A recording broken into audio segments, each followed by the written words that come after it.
welcome to All Basket Games, and we want to talk a little bit about Destroyer of Switch, the Steam Deck. the kill switch, the Steam Deck. Yeah, Kill Switch. yeah. So we're not a big electronic YouTube channel. In fact, we're not even a big YouTube channel at all. So we don't have a Steam Deck, but we just wanted to talk about some of the ramifications and what may be the point. Why are they even doing a Steam Deck? And is it going to challenge the Switch? Does it have any sort of purpose? Yeah. So first of all, Steam Deck is that machine. It's the portable PC for your games on your Steam library. So made by Valve Corporation, the same guys who basically brought us Steam on the PC, and like, they used to do games. They used to do really good games like Portal 1 and 2 and Half-Life 1 and 2 and Left 4 Dead. yeah, Left 4 Dead. Did they do something else? I think. Oh yeah, Team Fortress. Team Fortress, yes. So all sort of like I mean I don't know if those are just like the most known games from Valve, or are they're basically all they've done. Everything they've done has more or less been like really good. I don't remember any Bombshell games from Valve. Yeah. But that's not our topic at the moment. Yeah. They used to do games or make games. I don't know who made this Half-Life Alyx, which is for the VR set. Yeah. But We'd have to check. it's their IP nonetheless. So the Steam Deck, Yeah. portable PC. Yeah. So it's like it more or less looks like a Switch. It's just bigger, a bit bulkier, and of course it's much more powerful. And with that comes the price. It's much pricier. I think the cheapest one was around $400. And did it have 64 Yeah, it had- gigabytes? Yeah, of memory. Now memory, the space. Yeah, and then there's like two more expensive upgrades.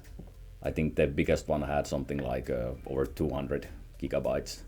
No, maybe more. But anyway, the biggest one costs, I think it was around 700 euros, Yeah. $700. First of all, it seems that Steam Deck is not the only one. It's just the most known. There's at least 4 other companies doing like portable PCs at this point. Portable PCs with a screen. So it seems to be something that's going on right now, and it has been going on for at least like a year or two. Yeah, I'm not surprised because of how well Switch has been selling Yeah. since day one.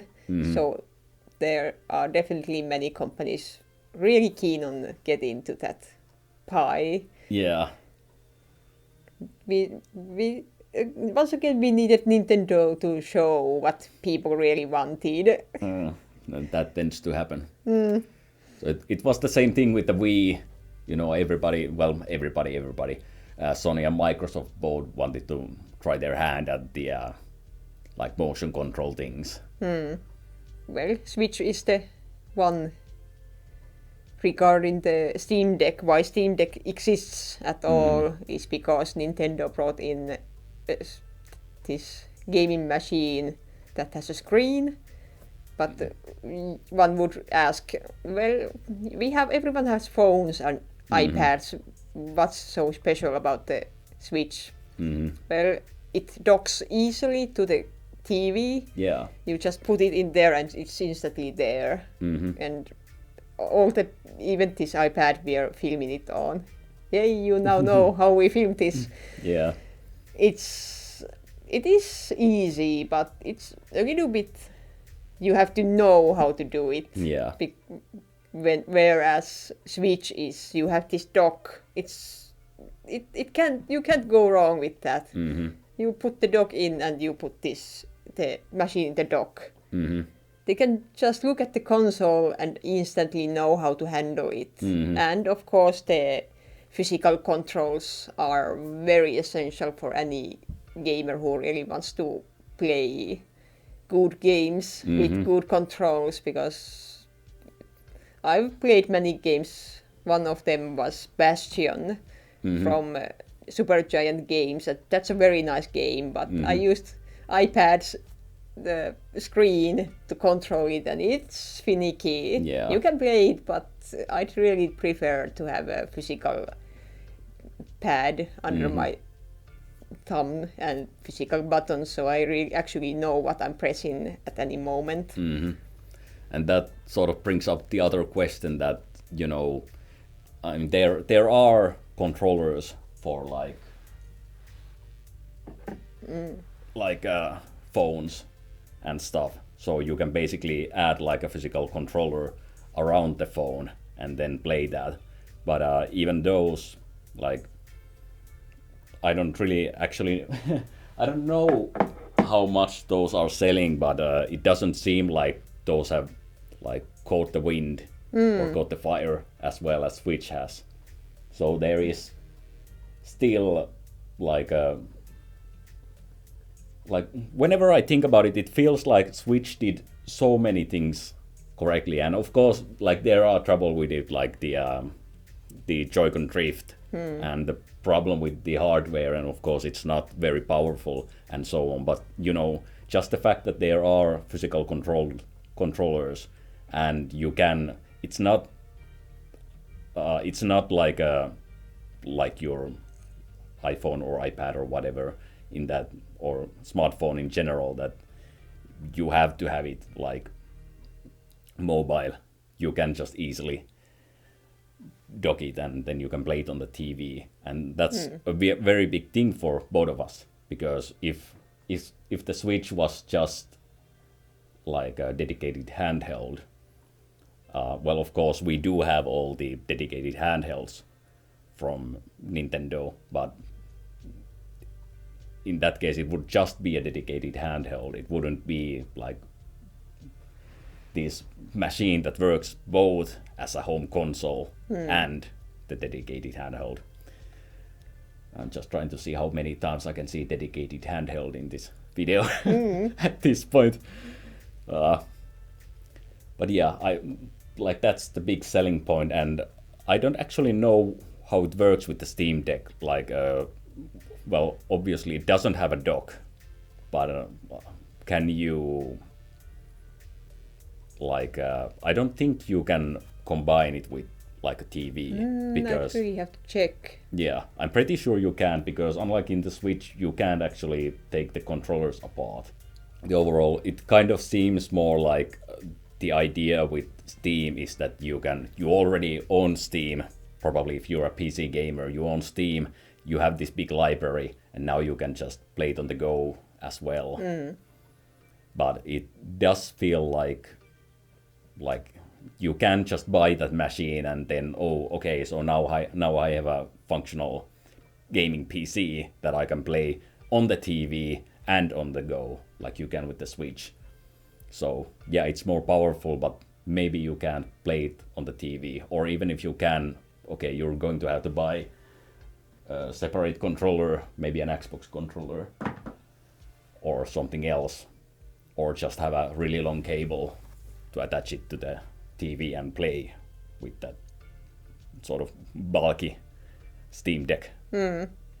This and the price point and many other things, they really point to the fact what the target audience is for the Steam Deck. It's not the Switch players who are buying it madly from the stores. It's for the PC gamers. It's for the tech-savvy people. They already know how to dock it on TV or their Nokia phone or whatever.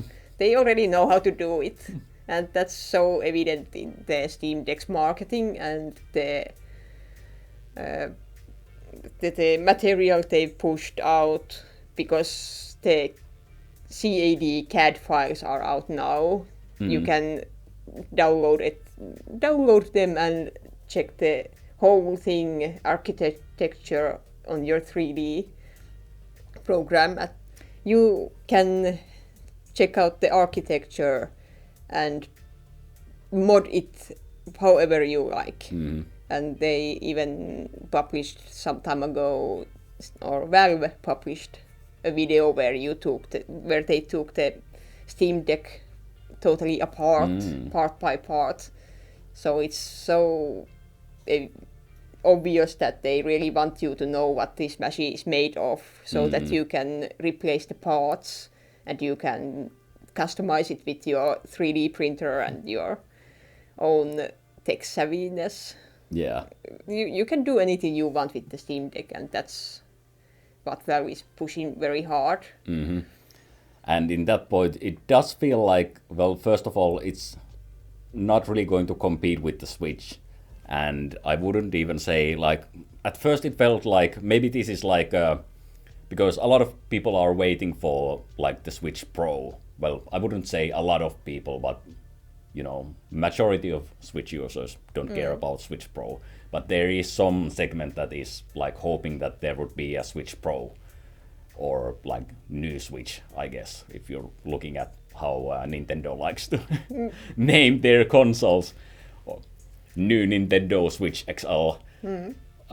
But it doesn't feel like a console that's even for the like Switch Pro waiters. It's somebody who's like waiting for their Switch Pro version, so to speak. Something that's like has vastly more firepower in it, and well, horsepower, I guess, and that, you know, is highly customizable.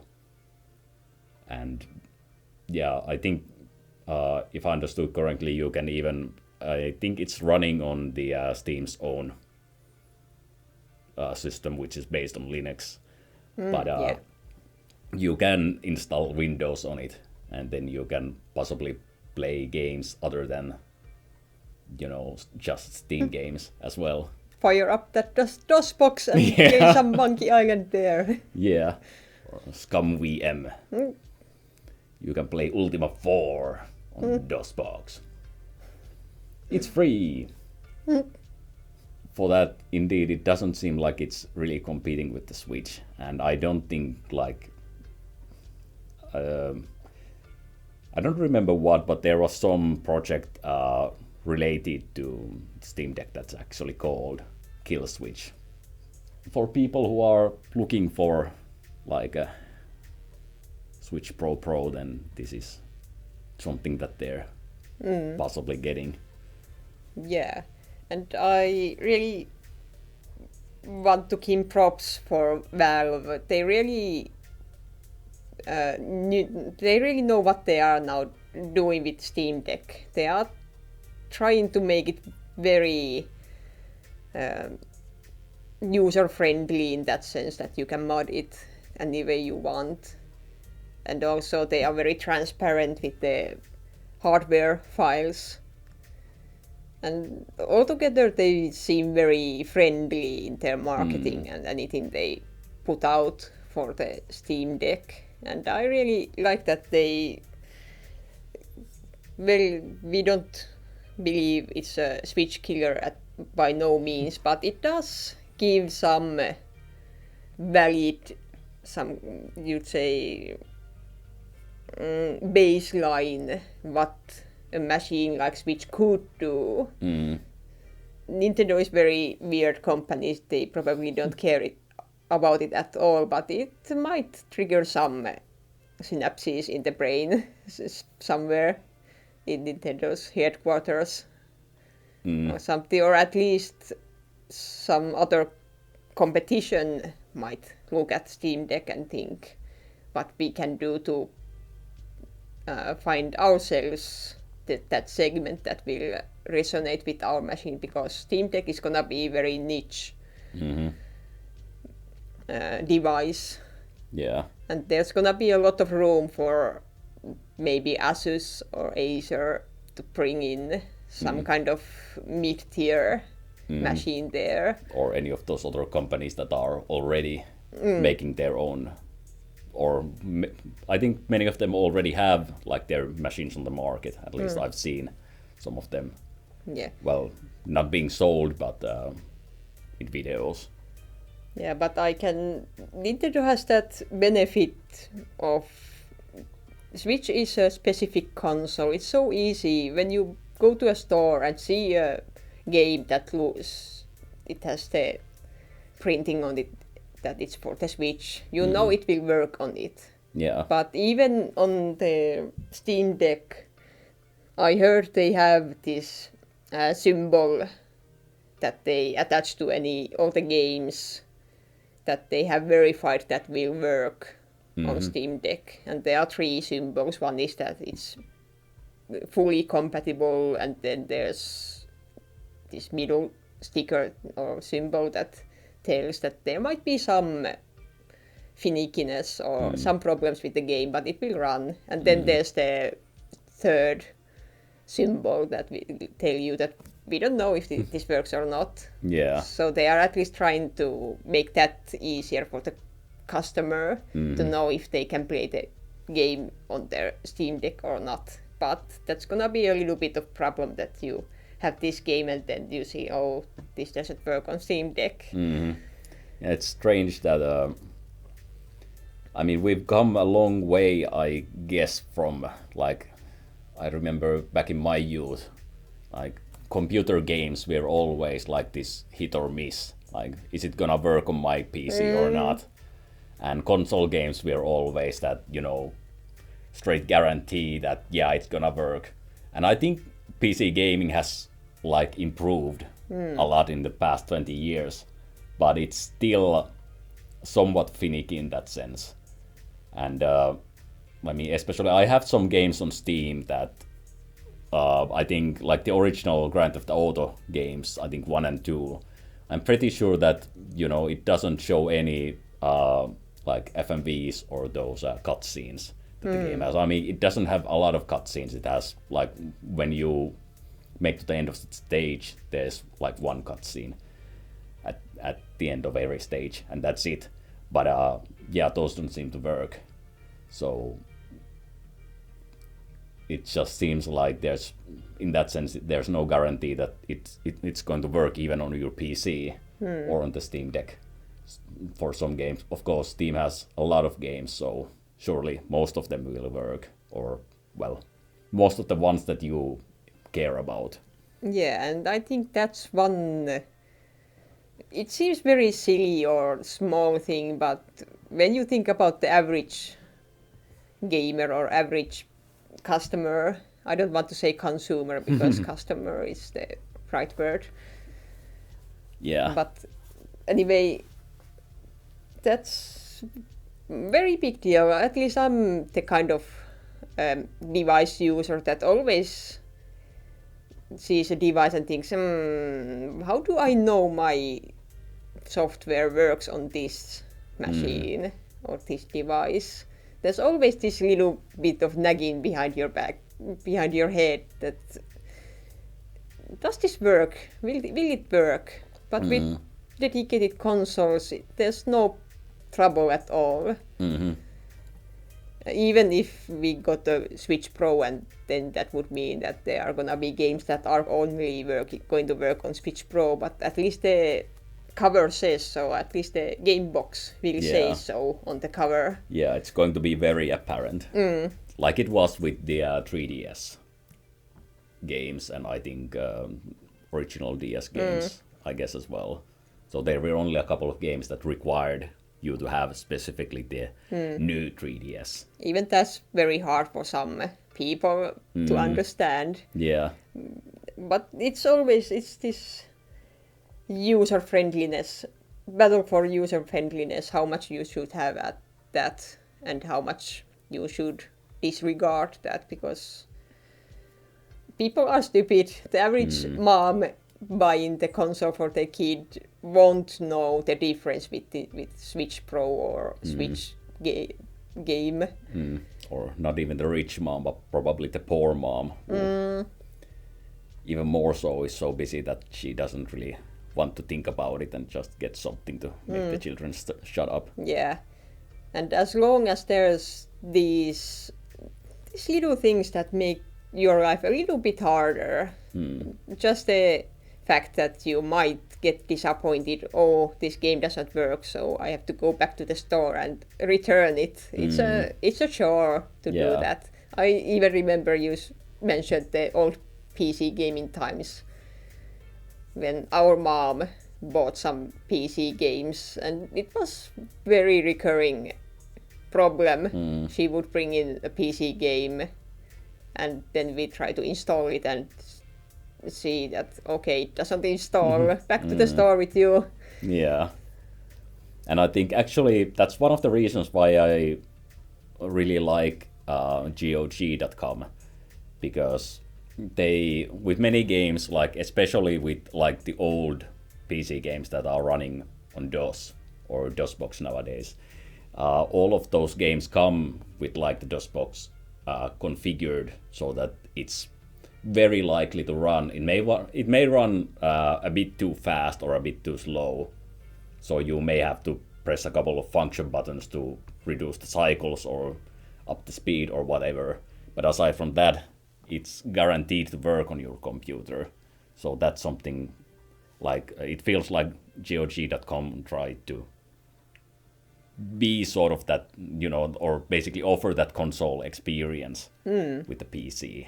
Yeah, but as long as there's that, there are those gimmicky things with PC gaming, there's gonna be demand for a good gaming console that you don't have to question anything about it. You just can buy games for it. So if PlayStation or Sony or Microsoft brought in a Switch-like console, then I would consider that they might try to compete with Switch, because they have dedicated gaming consoles. Especially if Sony brought in PlayStation Portable 2 or Pro, whatever it's gonna be, that would be more of a competition for Switch than a PC portable device. Yeah. And I mean, that's also, I guess, an interesting question that, you know, why did the PlayStation Portable, I mean, we'd have to look at the number, because I think PlayStation Portable, I think it sold pretty well in the end.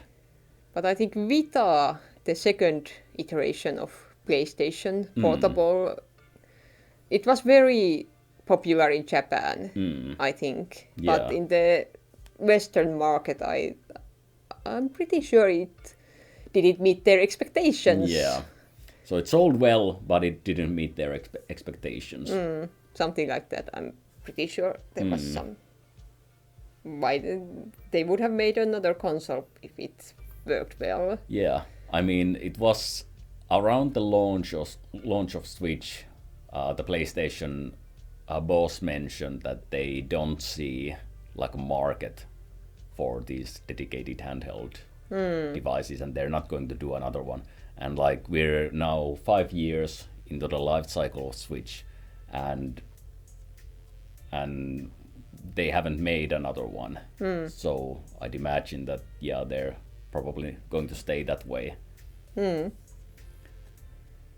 even in there, I mean, a lot of people are lamenting how Switch isn't like powerful enough, and it's starting to show its age and so on. But it does seem to me that, like, the fact that Nintendo managed to make it affordable, very much affordable. I mean, if you look at the like console generations, you can see that almost every time the winner of the every console generation has been the cheapest device. I think there's like two exceptions basically from it, like the last generation where PlayStation 4 was like, I don't know if it was the most expensive one, but it definitely wasn't the cheapest.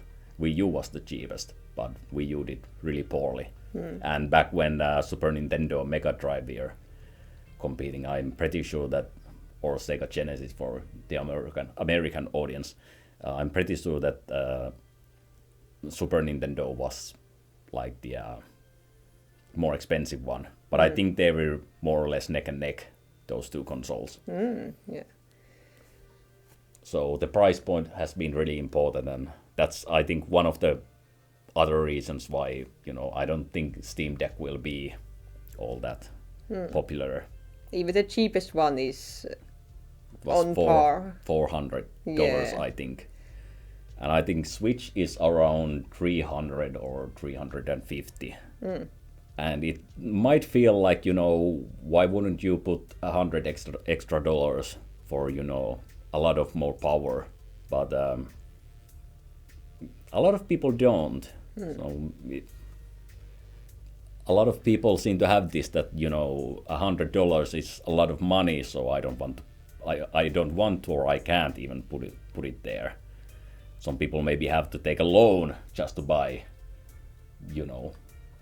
a console or dedicate any sort of device. So in that sense, even that $100 may make a huge difference. If you're gonna break into the mainstream, you really have to drop the price as low as you can. Make it as affordable as possible.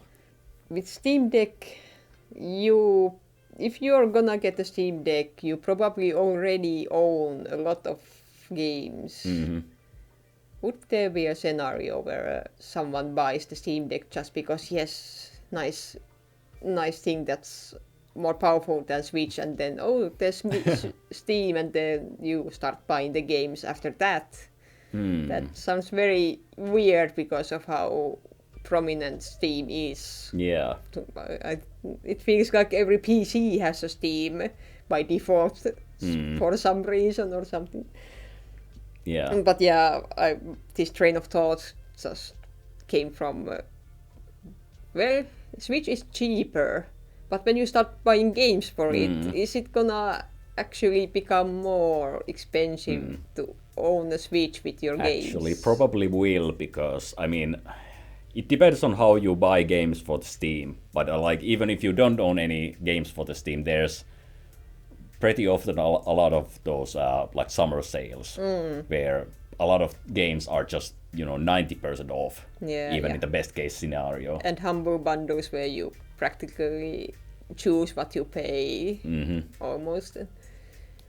Well, this comes down to the fool your customer, and the customers always go for the cheaper price. Yeah. But if they started adding up the numbers, they would realize that they're gonna pay more in the end.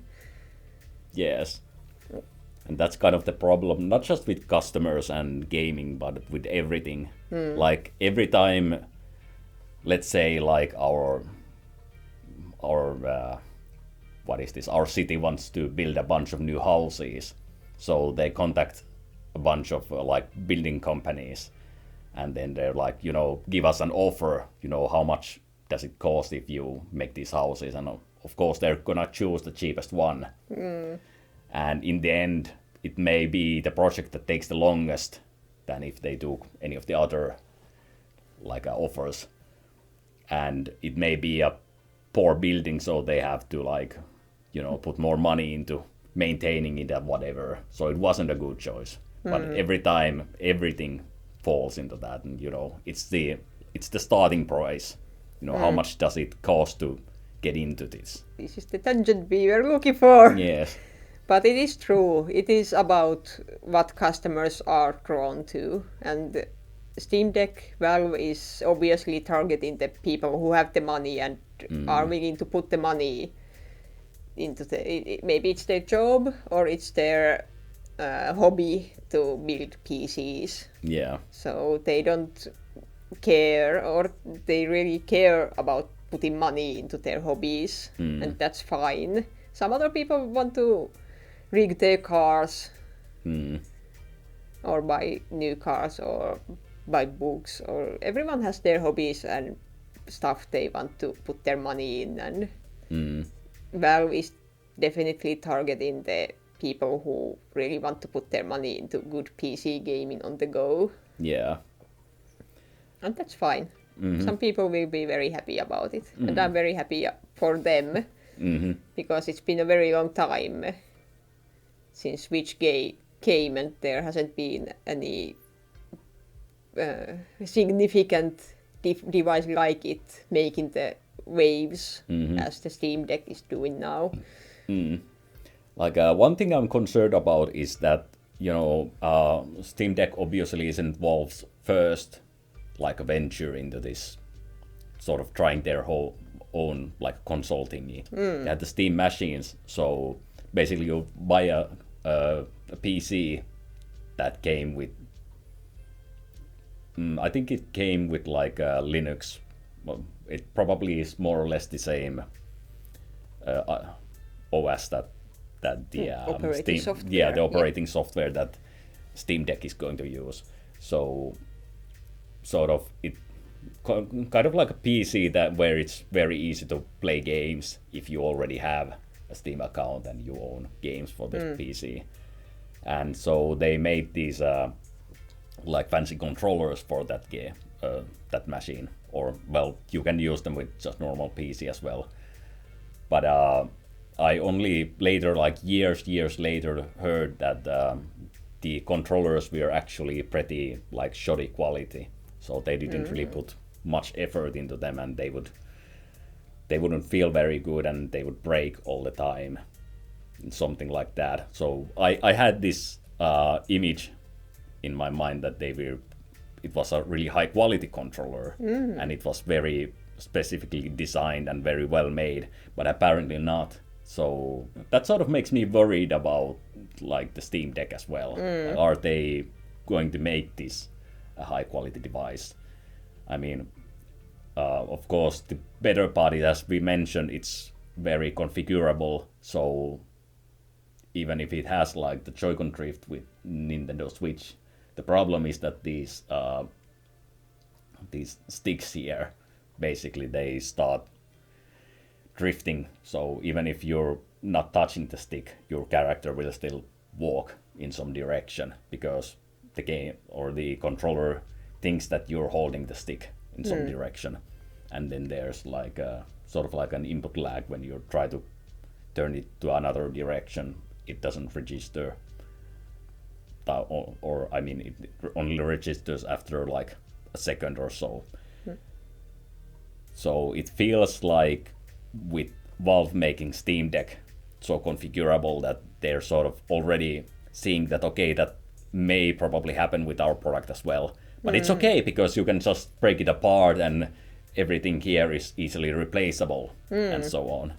Yeah, So, they really made a point about it in the video, and the PC community, or the people who are very interested or excited about Steam Deck, really like the idea that you can replace those very easily. And maybe that's a tiny jab at Nintendo and their joystick possibly. troubles. But that's very unfortunate if that controller or Steam Machine's controller was like that, because one thing I really like about Valve doing these ventures is that they at least try to make the controls, they try to innovate something in the controllers. Yeah. And that's actually a video we should make about the controllers. Yeah, I really want to talk about controllers at some point. Yeah. Like all of them. All of the controllers. When all the other game console makers, everyone have defaulted this very samey controller button layouts and joystick layouts. Yeah, Maybe. basically this. Yeah. Or Sony or PlayStation has the sticks on the same Yeah, level. that's but even something- worse, but that's even worse than this. But But everyone has defaulted to that, and we are very sure you could make way more optimized controller that would really fit into everyone's hand and use the ability that we have 10 fingers Yeah. and put them under the natural joints or the moving area where your finger goes. And we're Yeah. gonna make a video about that, definitely. At some point, yes. But Valve at least is trying to make something about that. The Steam Deck has some, because it's a PC, portable PC device, so there has to be some replacement for the mouse. So they have these touch controls somewhere in the deck. Yeah. And the configurableness is also a very big thing, which I really wish everyone embraced, that you could configure your controls any way you wanted. Yeah, but I really hope they have learned their lesson from their previous console. Yeah. Hopefully the parts will be much better or sturdier. And it's not like, well, yeah, it's configurable, so we're gonna just give you these shoddy parts, and then you can just 3D print the better parts for yourself and buy them from other places. And, well, we'll see. But yeah, so that basically summarizes, I guess, our points that it's not gonna be a Switch killer. It's gonna be for a niche market, just like I guess the Steam machine was. And we'll see how well it does. I don't imagine like there's not going to be a surge of people buying it. I mean, obviously they may be like sold out for some time, probably because of scalpers. Also the shortage. Shortage of parts also going on around the world, so Yeah. it's going to affect it as well. And not much demand from the Yeah, from target audience. or the target audience. Of course, there's demand from the target audience, but not yeah. from anybody else. Yeah, That was our thoughts. yeah, It was very interesting and brought up some other topics we're gonna tackle sometime. I really need to note these, put them down in the notes, yeah. so we remember to talk about them.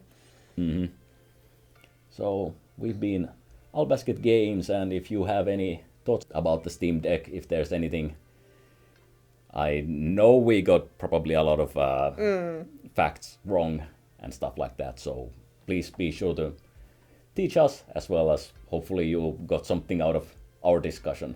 So leave them down in the comments, and thank you for watching. Thanks. Bye. Bye.